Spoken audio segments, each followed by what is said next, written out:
জুড়ে বলো শান্তি দেওয়ার মালিককে। আল্লাহ, জুড়ে বলো আল্লাহ। এ যুবক, এ বৃদ্ধ বাবা, আল্লাহর নামটা যদি একবার নেই, মনটা কেমন জানে অশান্তি, মন শান্তি ভরে যায়, ঠিক কিনা? এ যুবক ভাই, এ বৃদ্ধ বাবা আমার, আজ সমাজের অবস্থা এমন, মাকে যদি একবার মা বলে না ডাকি, মা অন্তরটার মধ্যে কষ্ট পায়, ঠিক কিনা? বাবাকে যদি একবার বাবা বলে ডাক না দেয়, বাবার অন্তরে বড় ব্যথা লাগে, কষ্ট পায়, ঠিক কিনা? এ যুবক বা এ বিদ্যা বাবা, তুলিয়ারের যুবক,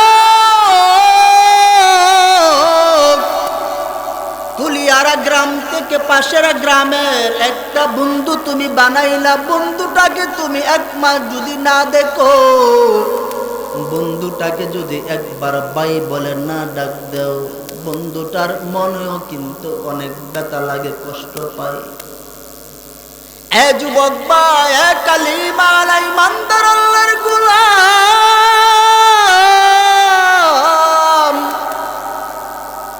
তুমি মাকে মা বলে যদি ডাক দাও, তোমার মার অন্তরটা ঠান্ডা হয়ে যায়। বাবাকে একবার বাবা বলে ডাক দিলে বাবার অন্তরটা ঠান্ডা হয়ে যায়। চাচাকে একবার চাচা বলে ডাক দিলে চাচার মনের মধ্যে বড় আনন্দ জাগে, ঠিক কিনা? এ যুবক ভাই, বিদ্যা বাবা, মেম্বারকে যদি একবার মেম্বার বলে ডাক দেন, মেম্বার সাহেব, মেম্বারের অন্তরে বড় আনন্দ ফুটে। চেয়ারম্যানকে চেয়ারম্যান বলে ডাক দিলে চেয়ারম্যানের অন্তর আনন্দ ফুটে, ঠিক কিনা? আল্লাহ বলেন, দুনিয়ার মানুষ, দুনিয়ার সবাইকে তুমি ডাকতে পারলার যুবক, দুনিয়ার সকলকে তুমি ডাকতে পারলা দুনিয়া অর্জন করার জন্য, দুনিয়া পাওয়ার জন্য, কিন্তু আমি আল্লাহকে পাওয়ার জন্য তুই কি করলি রে যুবক? আমি আল্লাহকে পাওয়ার জন্য তো শেষ রাত্রে উঠিয়া যদি একবার আমি আল্লাহকে আল্লাহ বলে ডাক দিতি, আমি আল্লাহ কুরতুতি অন্তরটা ঠান্ডা হয়ে যাইত। আমি আপনাদেরকে বলিয়া দেই যুবক ভাই, বিদ্যা বাবা, দুনিয়াটা তো থাকার জায়গা না, দুনিয়া ছেড়ে একদিন অন্ধকার করে চলিয়া যাইতে হবে, ঠিক কিনা? আল্লাহ বলেন, কুল্লু নাফসিন যায়িকাতুল মাউত। আল্লাহ বলেন, প্রত্যেকটা পানি মরণশীল, মরণ থেকে কেউ বাঁচতে পারবে না, ঠিক কিনা? এ যুবক, এ বিদ্যা বাবা, দাদা ছিল, দাদা কোথায় চলিয়া গেল? নানা ছিল, নানা কোথায় চলিয়া গেল? আরে আমিও তো একদিন অন্ধকার গলে চলিয়া যাব, যে ঘরে নেই কোনো সাথী, নেই কোনো বাতি। এ যুবক, এ বিদ্যা বাবা, একটু চিন্তা যদি করি, জীবনটা কামিয়াব হয়ে যাবে রে যুবক। দুনিয়া পাওয়ার জন্য তুমি লাফালাফি করো, দুনিয়াতে শান্তি পাওয়ার জন্য তুমি লাফালাফি করো। হে যুবক, হে বিদ্যা বাবা, দুনিয়াতে যদি তুমি শান্তিতে থাকতে চাও, হে যুবক, 5 ওয়াক্তের নামাজ পড়ো। আলে বিদ্যা মা, আজ তো আমরা মহব্বত আলেমকে করতে পারি না, মহব্বত করি ইহুদি খ্রিস্টানকে, মহব্বত করি সুদখোরকে, মহব্বত করি ঘুষখোরকে, ঠিক কিনা? যুবক ভাই, বিদ্যা বাবা, মহব্বত কাকে করব? আল্লাহর নবী কয়, ক্বালান নবী সাল্লাল্লাহু আলাইহি ওয়াসাল্লাম, ক্বালান নবী সাল্লাল্লাহু আলাইহি ওয়াসাল্লাম, আল মারউ মা মান আহাব্বা আল্লাহর নবী কয় তুমি যাকে মহব্বত করবা তার সাথে কিন্তু তোমার হাসর নাসর হবে। তুমি মহব্বত করবা কাকে জানো?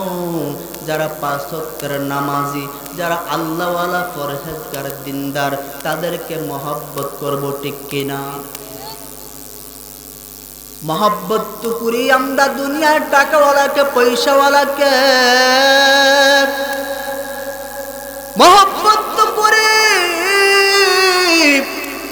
দুনিয়ার ধনাঢ্য লোক যারা, তাদেরকে যুবক মহব্বত আমরা করতে পারি না আলেমকে। মহব্বত যদি আলেমকে করতে পারি, হে যুবক শুনিয়ালো, এই মহব্বত তোমাকে জানো কোথায় নিয়ে যাবে? তুমি যদি আলেমকে মহব্বত করতে পারো যুবক, আলেমের সাথে কিন্তু তোমার হাসর নাসর হবে।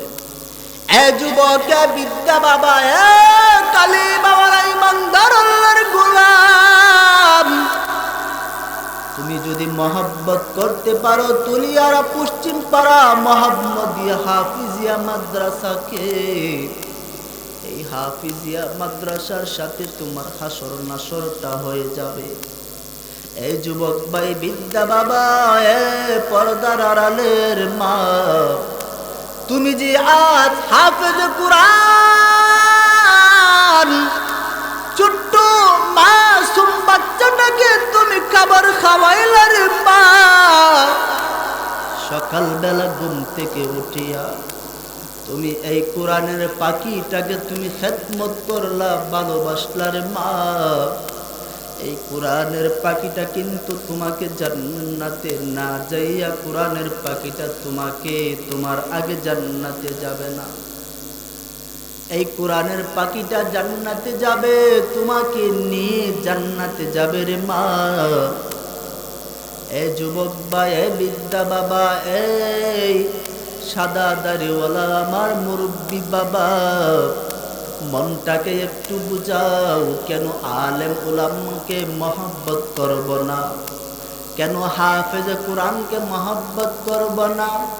কেন দাড়িওয়ালা 5 ওয়াক্তের নামাজি আল্লাহওয়ালা তাদেরকে মহব্বত করব না? এ যুবক, কে বিদ্যা বাবা, এই ইমানদার আল্লাহর গোলাম, মহব্বত তুমি করবা কাকে জানো? মহব্বত করবা তুমি আলেমকে, হাফেজ কোরআনকে। হাফেজ কোরআনকে যদি তুমি মহব্বত করতে পারো, আলেমকে যদি তুমি মহব্বত করতে পারো, দাড়িওয়ালা টুপিওয়ালা যারা 5 ওয়াক্তের নামাজি, তাদেরকে যদি মহব্বত করতে পারো, হে যুবক, তোমার জীবনটা কামিয়াব হয়ে যাবে, তোমার জীবনটা সফল হয়ে যাবে। না হয় জাহান্নাম ছাড়া উপায় নাই। আজ তো আমাদের যুবকগুলো মহব্বত করে ইহুদি, খ্রিস্টান, নেইমার আর মেসি, আর্জেন্টিনার আর ব্রাজিলের খেলোয়াড়দেরকে, ঠিক কিনা? এই যুবক ভাই, পর্দার আড়ালের মা, গুনাহ করতে করতে জীবনটাকে একেবারে জাহান্নামের তলদেশে পৌঁছাইয়া দিতেছি। এত গুনাহ করে যুবক, তোমার গুনার কবর যদি তোমার মা জানতো, মা তোমাকে তোমার ঘরের মধ্যে, তোমার মা তোমাকে জায়গা দিত না। এর যুবক, এ বিদ্যা বাবা,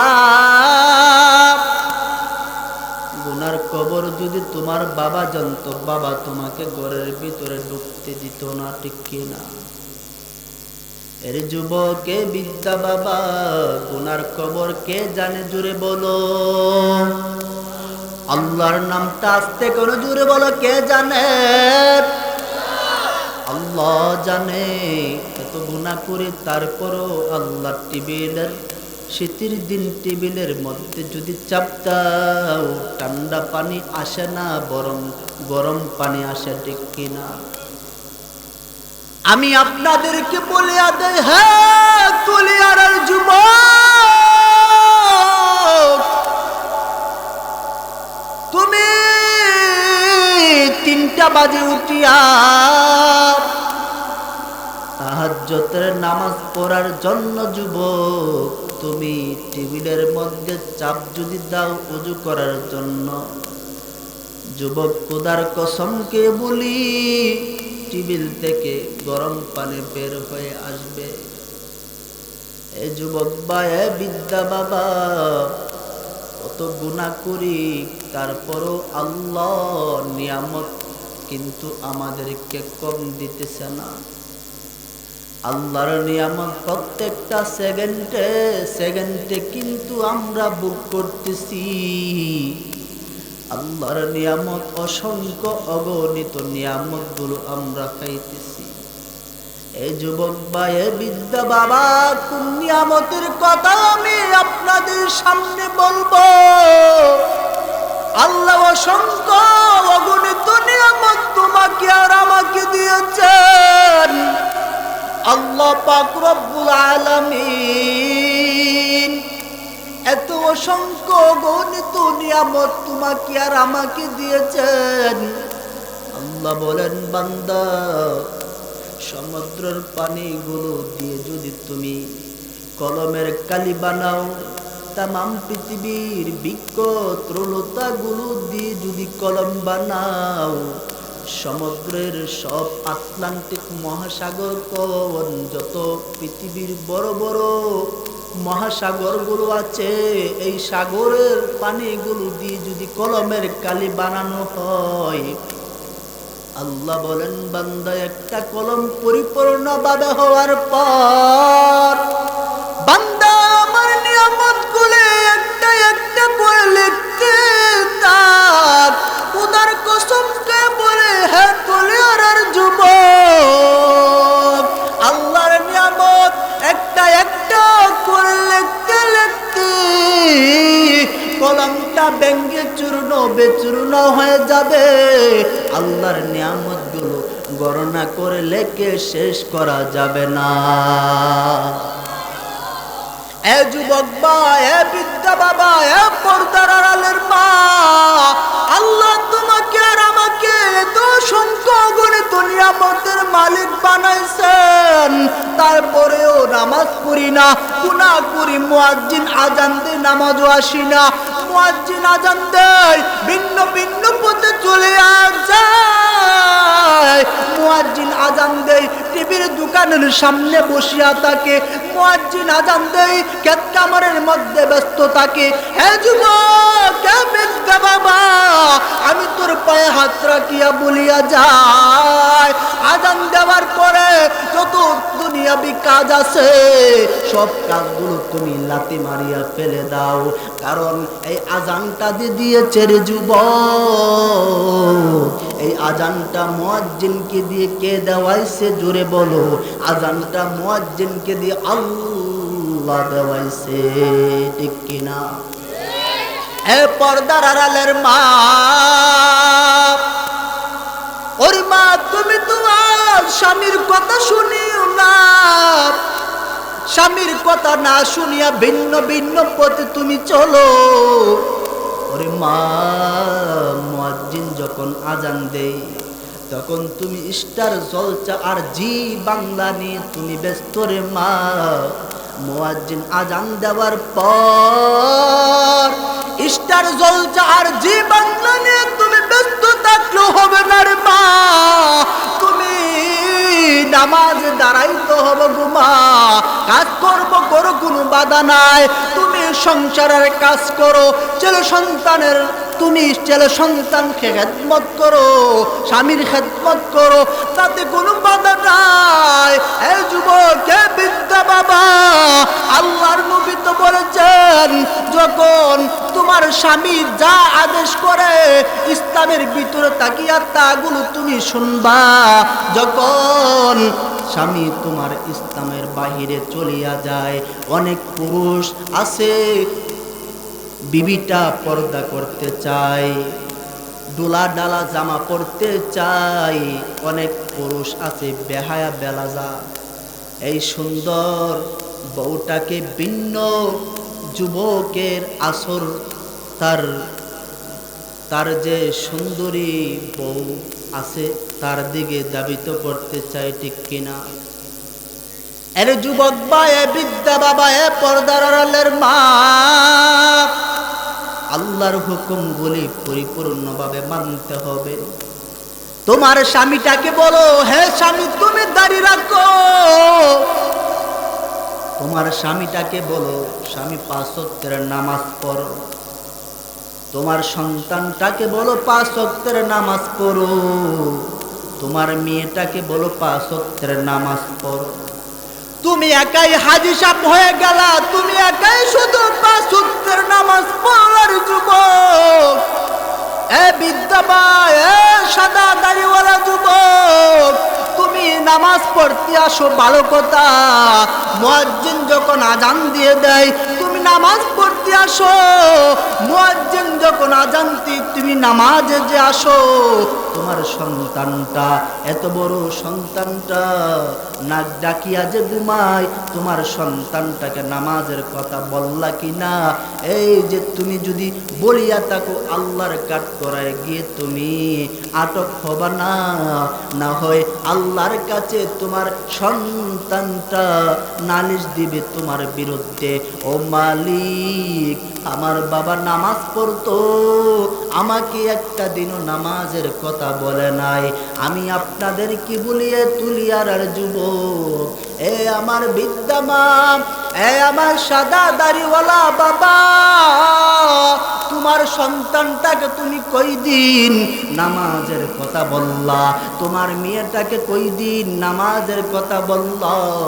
এ যুবক, এ বিদ্যা বাবা, যদি নামাজের কথা বলিয়া থাকো, তোমার সন্তানটাকে, তোমার মেয়েটাকে যদি পর্দার কথা বলিয়া থাকো, এ যুবক, তোমার হক আদায় হবে, না হয় তোমার ছেলে সন্তানগুলো তোমার বিরুদ্ধে নালিশ জারি করবে আল্লাহর কাছে।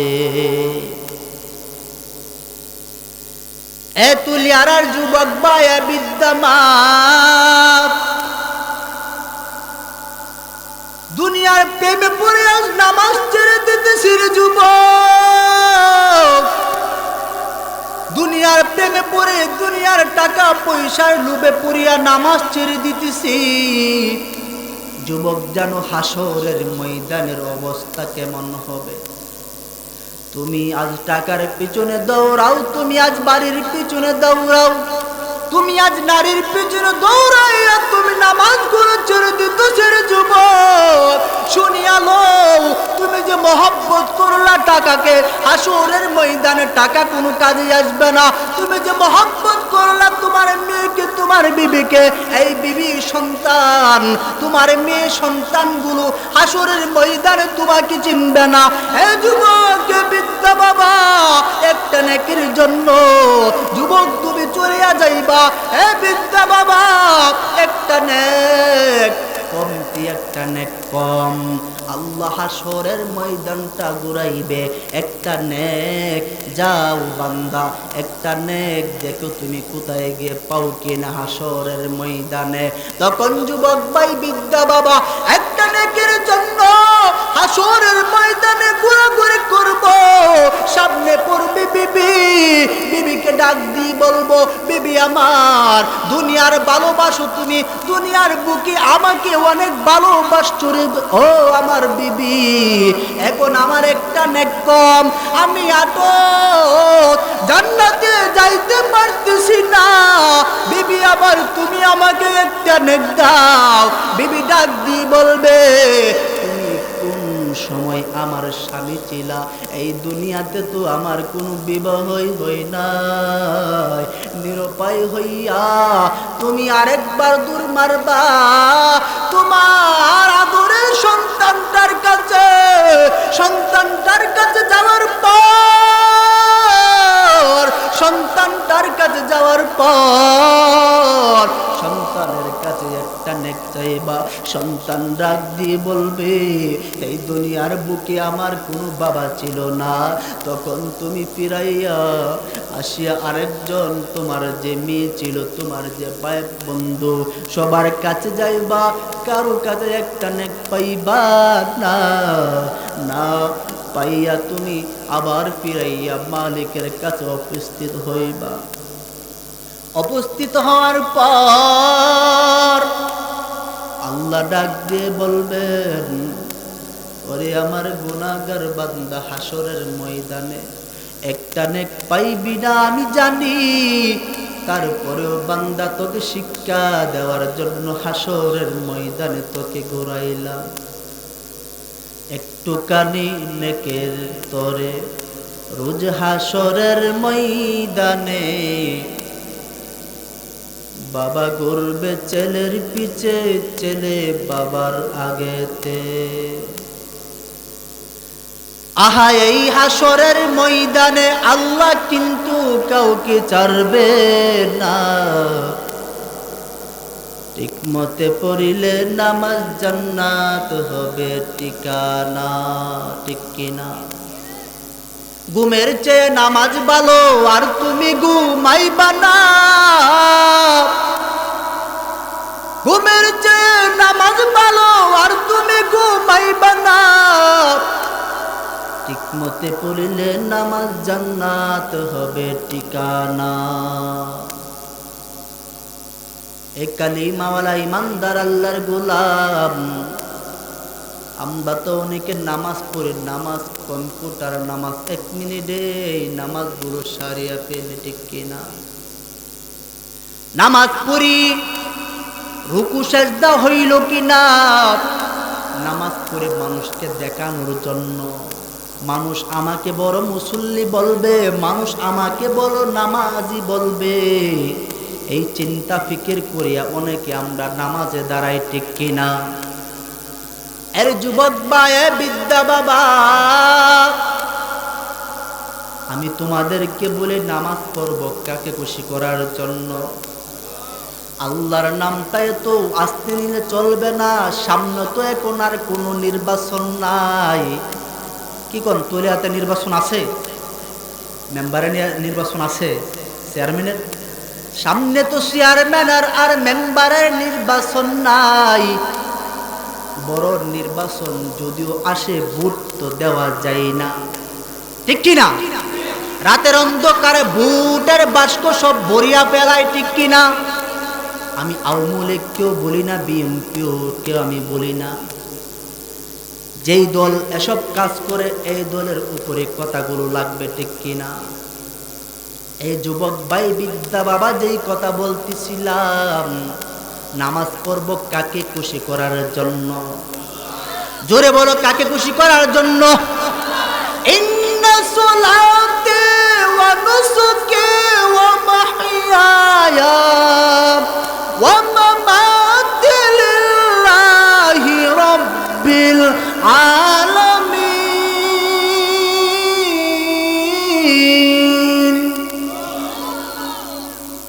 আল্লাহ বলেন, নামাজ পড়বা বান্দা আমি আল্লাহর জন্য। নামাজ পড়ো একমাত্র আমি আল্লাহকে রাজি খুশি করার জন্য। এর বান্দা, জীবন, মাল, ধন, সম্পদ, দান, সদকা যাই তুমি দুনিয়ার বুকে যে আমল করো না কেন, একমাত্র আমি আল্লাহকে পাওয়ার জন্য করতে হবে, ঠিক কিনা? এরে যুবক, এ বিদ্যা বাবা, এ পর্দার আড়ালের মা, নামাজ পড়বো একমাত্র মালিককে খুশি করার জন্য রে মা। কুরআন পড়বো একমাত্র মালিককে খুশি করার জন্য। আমি আপনাদেরকে বলে, অনেক মুরব্বী বাবা আছে, অনেক যুবক ভাই আছে, অনেকে মসজিদের পাশে বসিয়া, অনেকে আবার কোরআন তেলাওয়াত করে, কোরআন পড়ে ভিন্ন ভিন্ন মানুষকে দেখানোর জন্য। এ যুবক বা এ বিদ্যা বাবা, কোরআন পড়ব কাকে খুশি করার জন্য? জোরে বলো, আল্লাহর নামটা জুড়ে নাও, আল্লাহ। আল্লাহর নামটা জুড়ে নাও, আল্লাহ। জুড়ে বলো মাশাআল্লাহ, জুড়ে বলো আলহামদুলিল্লাহ। আল্লাহ আমাদের সকলকে আল্লাহর হুকুমগুলো মানিয়া মানিয়া চলার তৌফিক দান করুক, সকলে বলে আমিন। আরে যুবক ভাই, বিদ্যা বাবা, পর্দার আড়ালের মা, আমরা বোঝার চেষ্টা করি আসলে এই দুনিয়াটা তো থাকার জায়গা না, দুনিয়া ছেড়ে সকলে একদিন অন্ধকার করে চলে যাব। আমরা সকলে গুনাহগার, আমরা সকলে পাপী, আমরা সকলে গুনাহগার। এ যুবক, এ বিদ্যা বাবা, গুনাহ করেছি শয়তানের ধোঁকায় পড়ে। এ যুবক, এ বিদ্যা বাবা, আল্লাহর নবীর সাহাবী হযরত দাহিয়াতুল কলবি কত বড় পাপ করেছিল জানো? আমরা তো আজ একটু গুনাহ করলেই আল্লাহর রহমত থেকে নৈরাশ হওয়ার চেষ্টা করি। আল্লাহ বলেন, লা তাকুনাতু মির রাহমাতিল্লাহ।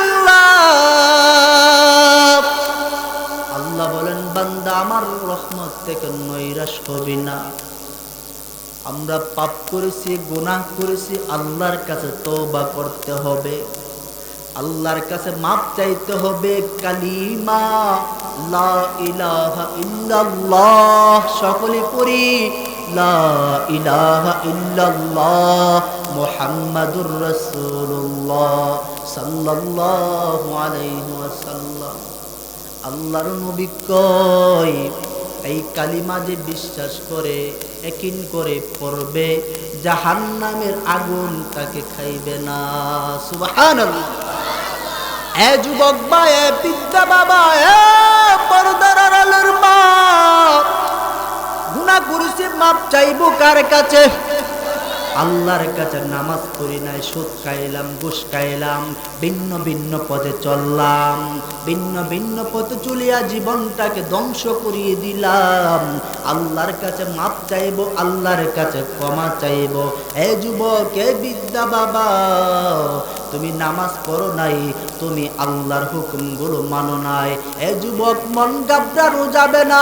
তুমি আর আমি তো আল্লাহর নবীর যুগের সাহাবী হযরত দাহিয়া কলবির মতো গুনাহ করি নাই। দাহিয়াতুল কলবি আল্লাহর নবীর মজলিসে বসিয়া বসিয়া কান্না করে, কান্না করে, কান্নার আওয়াজ। দাহিয়াতুল কলবি কান্না করে, হঠাৎ নবীর কানে দাহিয়াতুল পৌঁছে যায়। নবী আমার ডাক দিয়ে বলে সাহাবায়ে কেরামদেরকে, এ সাহাবায়ে কেরাম, কে এইরকম ভাবে হাউ মাউ করে কান্না করে? নবীর সাহাবায়ে কেরামগণ ডাক দিয়ে বলে, ও নবী আমার, আপনার সাহাবী দাহিয়াতুল কলবি কান্না করে। দাহিয়াতুল কলবিকে নবী বলেন, আনো দাহিয়াতুল কলবির আমার কাছে আনো। সাহাবায়ে কেরাম দাহিয়াতুল কলবির নবীর কাছে আনলো। নবীর কাছে আনার পর নবী আমার ডাক দিয়ে বলে, দাহিয়া কলবি রে, তুমি হাউ মাউ করে কেন কান্না করো?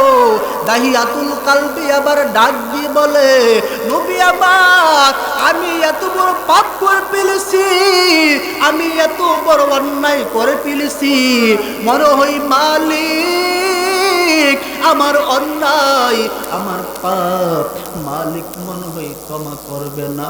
এই জন্য আমি, ও নবী আমার, হাউমাউ করে কান্না করি। ইয়া রাসূলুল্লাহ, ইয়া হাবিবাল্লাহ, আল্লাহ যদি আজরাইলকে আদেশ করে,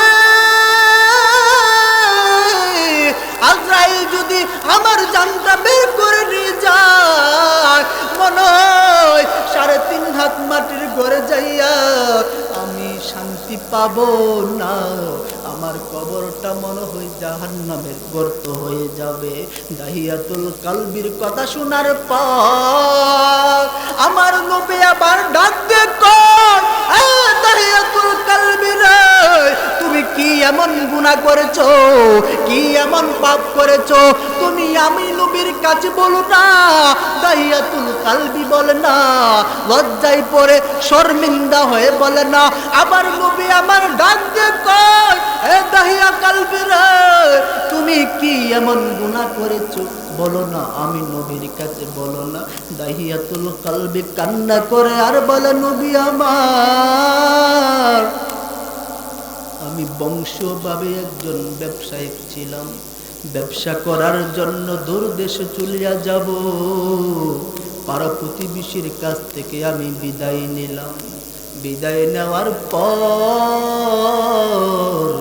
আমার জীবন সঙ্গিনী অর্ধাঙ্গিনী আমি আমার বিবির কাছে চলিয়া গেলাম।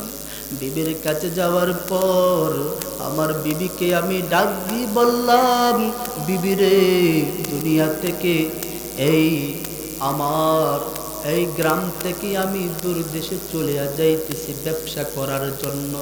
বিবি আমার, তুমি আমার জন্য দোয়া করিও। তুমি বিবি আমার, আমি চলে যাইতেছি ব্যবসা করার জন্য, তুমি আমার সংসারটা গুছিয়ে রাখিও রে বিবি। বিবি আমার এই কথাগুলো বিবির কাছে দাহিয়াতুল কালবি বলে। দাহিয়াতুল কালবে আবার দাহিয়াতুল কালবির স্ত্রী ডাক দিয়ে বলে, এ স্বামী আমার, তোমার আমার সংসারের ফসল যে আমার ঘরে যে বাচ্চাটা আছে, এ স্বামী আমার, এই বাচ্চাটাকে আমি কি করব? দাহিয়াতুল কালবি ডাক দিয়ে বলে, এরে আমার বিবি, যদি কন্যা সন্তান হয়, যদি কন্যা সন্তান হয়, কবর দিয়ে জীবিত অবস্থায় তুমি মেরে ফেলে দিবা। যদি ছেলে সন্তান হয়, তুমি রাখিয়া দিবা। নবী আমার এই কথা বলিয়া চলে গেলাম ব্যবসা করার জন্য। এই যুবকে বিদ্যা বাবা, এ পর্দার আড়ালের মা, মনের কান্তি ওয়াজটা শুনো রে মা, এই ঘটনা তোমাকে আমাকে শিক্ষা দিবে। এই যুবকে বিদ্যা বাবা, এই ঘটনাটা হৃদয় বিদারক ঘটনা, চোখের পানি ধরে রাখতে পারবা না রে মা। এ পর্দার আড়ালের মা, এ যুবক ভাই, এ সাদাদারি ওলা মুরব্বী বাবা, এই ঘটনা তোমাকে আর আমাকে কি শিক্ষা দিতেছে? এ যুবক, ঘটনা শেষ হওয়ার পরে বলবো, মনোযোগের কান দিয়ে শোনো। ও যুবক ভাই, উপরের কান দিয়ে শুনলে চলবে না, অন্তরের কান দিয়ে শুনতে হবে, আমলের নিয়তে শুনতে হবে। আজ তো ওয়াজের অভাব নাই, ওয়াজের অভাব নাই, অভাব শুধু একটাই, আমল একেবারে কম, ঠিক কিনা? আমল একেবারে কম। জানে 5 ওয়াক্তের নামাজ পড়তে পারে, কোরআন পড়তে পারে, ধন সম্পদের মালিক, কোটি টাকার মালিক, টাকার অভাব নাই, দান দক্ষিণা করতে পারে না। সওয়াব নেক কাজে মানুষগুলো একেবারে নেক কাজের প্রতিযোগিতা একেবারে কম, ঠিক কিনা? এ যুবক ভাই, এ বিদ্যা বাবারে, যেই কথা বলতেছিলাম, দাহিয়াতুল কালবি তার বিবির কাছ থেকে বিদায় নিয়ে চলে গেলেন ব্যবসা করার জন্য। আমার নবীর কাছে বললেন, নবী আমার কয়েক বছর ব্যবসা করার পর, কিছুদিন ব্যবসা করার পর আমি যখন বাড়িতে আসলাম, বাড়িতে আসার পর আমার বিবি আমাকে খাবার দিল। আমি খাবারের মধ্যে বসলাম। খাবারের মধ্যে বসার পর আমি যখন খাবার খাইতে শুরু করলাম, হঠাৎ করে দেখতে পাইলাম একটা ছোট্ট মাসুম বাচ্চা আমার সামনে দিয়ে দৌড়াদৌড়ি করে। ইয়া রাসূলুল্লাহ, ইয়া হাবিবাল্লাহ, সামনে দিয়ে দৌড়াদৌড়ি করার পর আমার স্ত্রীকে আমি জিজ্ঞাসা করলাম, রে আমার বিবি, এই ছোট্ট মাসুম বাচ্চাটা, এই সুন্দর ফুটফুটে বাচ্চাটা কার? বিবি ডাক দিয়ে বলে, ও গো আমার প্রাণের স্বামী, এই বাচ্চাটা হলো তোমার আমার ফসল। তখন ও আমার নবী, আমার বিবিটাকে ডাক দিয়ে বললাম, এরে আমার বিবি, তোকে না আমি বলেছিলাম কন্যা সন্তান হলে গর্ত করিয়া জীবিত মেরে ফেলতে, তুই কেন মারিস না? এ আমার বিবি আমার কাছে বল। তখন আমার বিবি নবী আমাকে ডাকতে কয়, ওরে আমার প্রাণের স্বামী, আপনার মেয়ে কন্যা সন্তানটাকে আমি মারার জন্য যখন নিয়ে গেলাম, হঠাৎ করে আমি আপনার মেয়ের চেহারার দিকে তাকাইয়া দেখি আমার স্বামীর চেহারা যেন ফুটে উঠেছে। আমি এই জন্য মারতে পারি না। ও আমার স্বামী, আমি চিন্তা করলাম আমার এই মেয়েটাকে আমি মারব না, আমি আমার মেয়েটাকে মারব না। আমার স্বামী যদি আসে, আমার স্বামীকে বুঝে আমি বলবো, ও আমার স্বামী, আপনার এই মেয়েটার নাম রাখলাম আমি জামিলা। জামিলা অর্থ হলো অনেক সুন্দর, অনেক সুন্দর। এই মেয়েটাও ছিল অনেক রূপবতী, অনেক সুন্দর। ইয়া রাসূলুল্লাহ, ইয়া হাবিবাল্লাহ, আমার বিবি যখন আমাকে এই কথা বলল, আমার বিবির কথা শোনার পর নবী আমার ভিতরে শয়তান বাসা বাঁধে, শয়তান বাসা বাঁধে। আমি আমার মেয়েটাকে কিভাবে হত্যা করব, কিভাবে আমার মেয়েটাকে মারব, এই চিন্তা ফিকির করি নবী আমার। এই চিন্তা ফিকির করিয়া করিয়া রাত্রটা আমি ঘুমাইতেও পারি নাই। এ যুবক বা এ বৃদ্ধা বাবা, এ কালিমাওয়ালা ইমানদার আল্লাহর গোলাম, দাহিয়াতুল কালবি নবীকে ডাক দিয়ে বলে, নবী আমার, সারাটা রাত্র গেল আমি ঘুমাইতে পারি নাই গো নবী, কিভাবে আমার এই কন্যা সন্তান জামিলাকে আমি হত্যা করব, এই চিন্তা ফিকির নিয়ে আমি ব্যস্ত, আমি বড় পেরেশান। নবী আবার যখন সকাল হলো, আমার মেয়েটাকে আমি আমার বিবিকে বললাম, ওরে আমার বিবি, আমার কন্যা সন্তানটাকে তুমি ভালোভাবে সাজা গোজা করিয়ে দাও, সাজাইয়া তুমি আমার মেয়েটাকে দাও। আমার মেয়েটাকে নিয়ে আমি চলে যাব আমার বন্ধুর বাড়িতে। বন্ধুর বাড়িতে আমাকে দাওয়াত করেছেন বিবি রে, বন্ধুর বাড়িতে আমি আমার মেয়েটাকে নিয়ে যাব। এই কথা শোনার পর দাহিয়াতুল কলবির বিবি মনের মধ্যে বড় আনন্দ, আনন্দ জাগবে না কেন? যেই মেয়েটাকে কবর দিয়ে জীবিত অবস্থায় মাটি চাপা দিয়ে মেরে ফেলবে, এই বাবা মেয়েটাকে নিয়ে বন্ধুর বাড়িতে খাবার খাইতে যাইবে, দাওয়াত খাইতে যাইবে, এই আনন্দ তো এমনি জাগবে, ঠিক কিনা? আরে যুবক বা এ বৃদ্ধা বাবা, এ পর্দার আড়ালের মা, দাহিয়াতুল কলবির কথা শোনার পর দাহিয়াতুল কলবির বিবি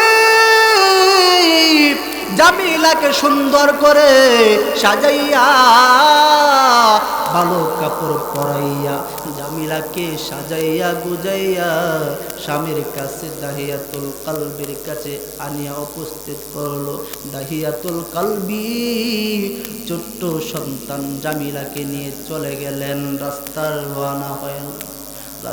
রওনা হওয়ার পর এই দাহিয়াতুল কলবির মনের মধ্যে তো শয়তানের বুদ্ধি, ঠিক কিনা?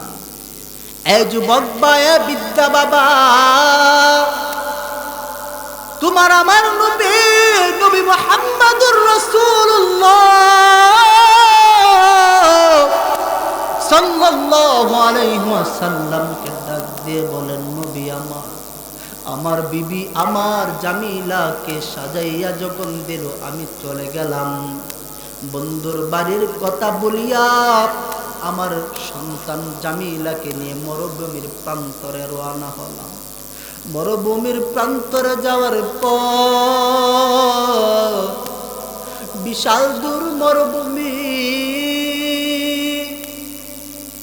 আমার কন্যা সন্তান জামিলা আমার পিছন দিক থেকে সামনে আসিয়া বলে, ও আমার আব্বু, এত দূর আমাকে তুমি হাঁটিয়া হাঁটিয়া আনলাগে আমার আব্বু, আমার পা বড় ব্যথা হয়ে গেল, আমাকে একটু খুলে নাও না। এই কথা জামিলা যখন বলল, ইয়া রাসূলুল্লাহ, ইয়া হাবিবাল্লাহ, আমার জামিলাকে আমি নির্দয়া হয়ে নিষ্ঠুর হয়ে আমার জামিলা কন্যা সন্তান মেয়েটাকে ধাক্কা দিয়ে দূরে সরে ফেলে দিলাম। ইয়া রাসূলুল্লাহ, ইয়া হাবিবাল্লাহ, কিছু দূর যাওয়ার পর আমার জামিলা কন্যা সন্তান মেয়েটা আব্বু বলে আবার আমাকে জড়িয়ে ধরে। আমি তারপরেও আমার প্রচণ্ড মন মেয়েটার জন্য আমার বিন্দু পরিমাণ মায়া লাগেল না। আমার কন্যা সন্তান মেয়েটাকে আমি ধাক্কা দিয়ে আমার দূরে সরে ফেলে দিলাম। ও আমার যুবক ভাই, বৃদ্ধা বাবা, দাহিয়াতুল কলবি কিছু দূর যাওয়ার পর দাহিয়াতুল কলবি গর্ত করা শুরু করলো। গর্ত করতে করতে গর্ত করা অবস্থায় দুলা বালি দাহিয়াতুল কলবির জামার উপরে যখন পড়লো, তখন ছোট্ট মাসুম বাচ্চা জামিলা বলে, আব্বু, তোমার জামা কাপড়ের মধ্যে দুলা বালু লাগছে আব্বু, এই দুলা বালি দাও না, আমি একটু মুছিয়া দেই। ইয়া রাসূলুল্লাহ, ইয়া হাবিবাল্লাহ, ও মায়ের নবীরা, পাষণ্ড মনটা কেন যে গলল না,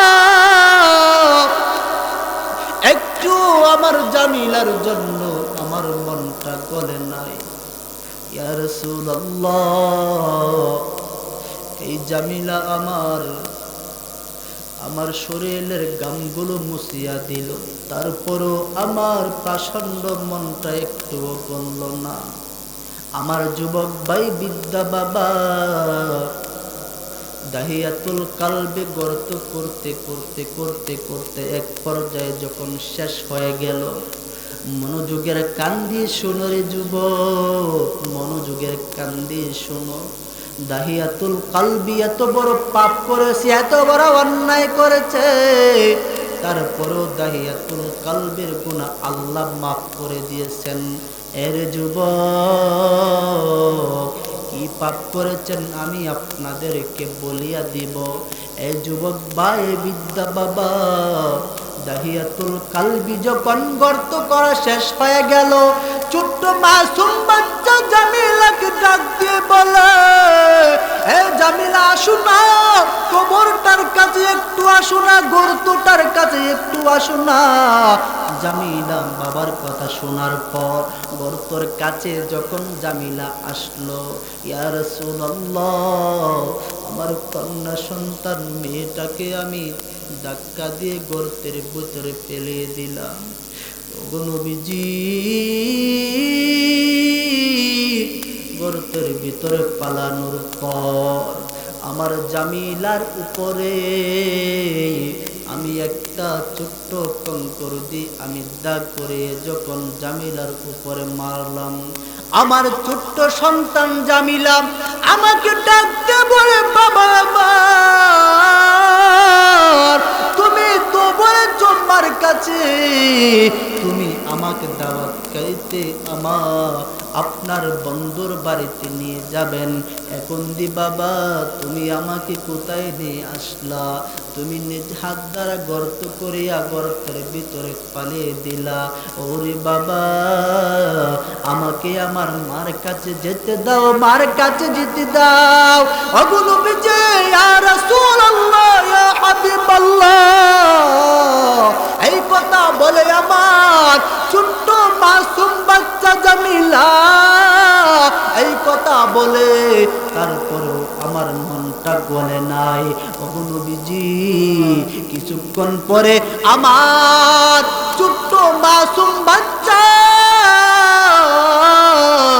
জামিলার উপর আমি একটা বড় পাথর নিয়ে যখন দা করিয়া মারলাম, ওগো নবীজি, জামিলা রক্তাক্ত হইয়া জমিনে পড়ে গেল। আমি আমার জামিলাকে চির বিদায় করে দিলাম। নবী আমার, আমি এত বড় পাপ করেছি, এত বড় অন্যায় করেছি গো নবী, ইয়া রাসূলুল্লাহ, আমার পাপ মাওলা ক্ষমা করবে কিনা? ও যুবক ভাইয়া, বৃদ্ধা বাবা, দাহিয়াতুল কালবি, আমার মুরব্বী বাবারা,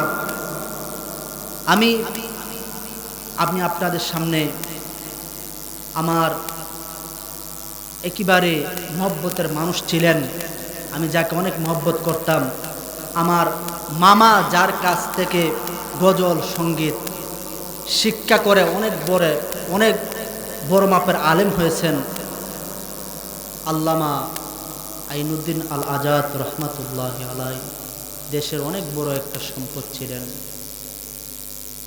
আপনারা আইনুদ্দিন আল আজাদের জন্য সকলেই প্রাণ ভরে এই মাহফিলে আমি হুজুরের কাছে দোয়া চাই, আল্লাহ যেন হুজুরের কবরটাকে জান্নাতের বাগান বানিয়ে দেয়। সকলে বলি আমিন। সমাধান চাও যদি জীবনে মরণে, ফিরে যাও খুঁজে নাও চোখ রাখো কোরআনে। সমাধান চাও যদি জীবনে মরণে, ফিরে যাও খুঁজে নাও চোখ রাখো কোরআনে। সমাধান চাও যদি জীবনে মরণে, ফিরে যাও খুঁজে নাও চোখ রাখো কোরআনে। সমাধান এত চির অম্লান চির মুক্তির ডাক, এ যে মহাবাণী খোদার কালামে পাক। এত চির অম্লান চির মুক্তির ডাক, এ যে মহাবাণী খোদার কালামে পাক। এই দুনিয়া আর সেই দুনিয়া, এই দুনিয়া আর সেই দুনিয়া, মুক্তি পাবে তুমি দু জাহানে। সমাধান চাও যদি জীবনে মরণে, ফিরে যাও খুঁজে নাও চোখ রাখো কোরআনে। সমাধান এত চির অম্লান চির মুক্তির ডাক, এ যে মহাবাণী খোদার কালামে পাক। এত চির অম্লান চির মুক্তির ডাক, এ যে মহাবাণী খোদার কালামে পাক। এই দুনিয়া